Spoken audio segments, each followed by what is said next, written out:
نحن كمجلس وطني كردي حينما قررنا أن ندخل في مفاوضات أو حوار كردي كنا نتوقع بل كنا متأكدون بأن فيدا سيمضي في ممارساته، كنا نعلم.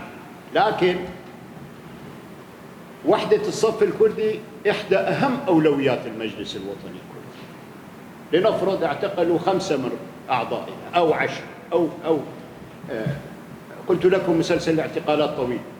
الحوار الكردي لن يتوقف من جانب المجلس الوطني الكردي، لكن استمرار هكذا أعمال، هكذا انتهاكات، مؤشرات جدا خطيرة لسببين: أولا انتهاكات، ثانيا يثبت للرأي العام، يثبت للجميع بأنهم لا يقبلوا أي شريك. هذه المنظومة، دعوني أشرح، هذه المنظومة لا تقبل شراكة أحد.